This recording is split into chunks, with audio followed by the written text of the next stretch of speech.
The Adventures of Bentley Hippo, Inspiring Children to Accept Each Other, narrated by me, H.R. Mansky. Bentley and his friends floated down in their hot air balloon. It landed near a pier and they jumped out. "Bentley, we have a surprise for you," a voice called out. Bentley's eyes widened. His new friends from the hospital were gathered holding a large banner. Bentley loved surprises. He was eager to find out what it was. He was so happy to see everyone, especially Julia with her big bright smile. But why were the children thanking him? Without hesitation, Jackson began to explain. "We want to thank you for being a great friend." Just as Bentley was about to speak, Jackson blurted out, "Look, Bentley, look! Turn around and look!" Bentley turned and could not believe his eyes. Up ahead was a rocket ship, a real one. "It's the space adventure, Bentley," Julia said. Bentley was so excited. His dream was finally coming true. "Whoopee!" Jackson hollered. "This is it!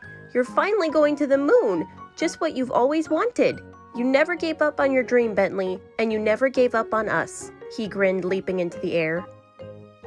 "You taught me how to share and be patient. You taught me about bullying and being kind. And you taught me to have hope and to never give up." Bentley felt proud. His face beamed. "I'm glad that I was able to help, but that's what friends do." Bentley was so excited he bounced from side to side. He cheered, he laughed, he danced. He had never felt so happy. Arriving at the gate, Bentley and his friends were greeted by a tall man in uniform. He looked at Bentley, then the others. He stared without saying a word. Bentley walked up the ramp, heard a click, and looked back. "Nobody else will be riding the rocket today," the man said. "Why not?" asked Bentley. The man began to speak. "Too bouncy, too short, pink, wears glasses," and on he went. Bentley's heart sank. His excitement turned to disappointment. "This is your adventure, not theirs," the man said. Jackson leaned towards Daisy and whispered, "Has he lost his marbles?" "Shh," replied Daisy. Bentley walked down the ramp with a confused look on his face. What kind of adventure would this be if he couldn't share it with his friends, he thought. "If you don't want to miss the adventure of a lifetime, you should get on board," the man said, pointing to the ramp. "My friends are more important to me," Bentley continued. "You're not being fair, and that's not okay with me." "Sharing this adventure with my friends will make it more special," Bentley continued. "Yeah, and who are you calling short?" blurted out Jackson. "You shouldn't pick on others because they are different. That wasn't very nice." "Do you see Jackson?" Bentley told the man. "He doesn't like name-calling, but even though he is short, he's very kind. Marty is darker than the other lions, and he wears a wig. Daisy is pink, which makes her look different, and sometimes she stutters, but she is super smart. Toby wears glasses. Billy has a prosthetic leg. Julia doesn't have any hair. I walk on 2 legs. All the other hippos walk on 4. We are all important, and we are all proud of who we are. I am me because nobody else can be me, and you are you. We are all unique, and without my friends, I'm not going. But let me ask you a question. How can you say no to this face?" Bentley smirked as Jackson showed off his biggest smile.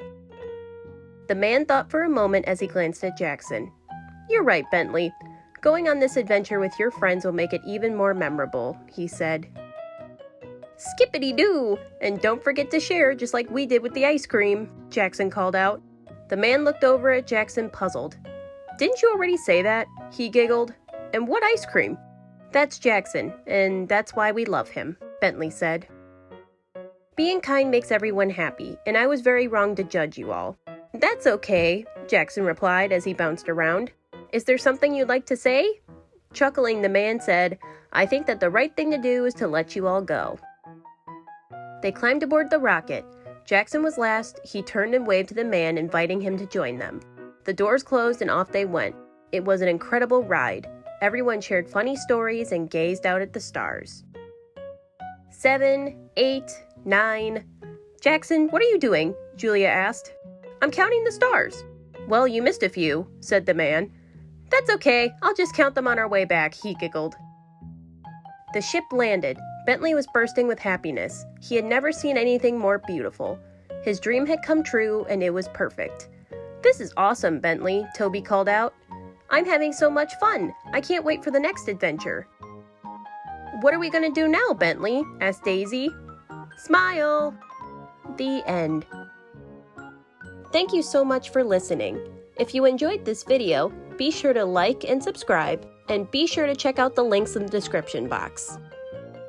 And if you're looking for a fun new book to read, check out my new book, Doppy Saves the Bees, an educational rhyming picture book about bee conservation for kids. I'll see you in the next story time.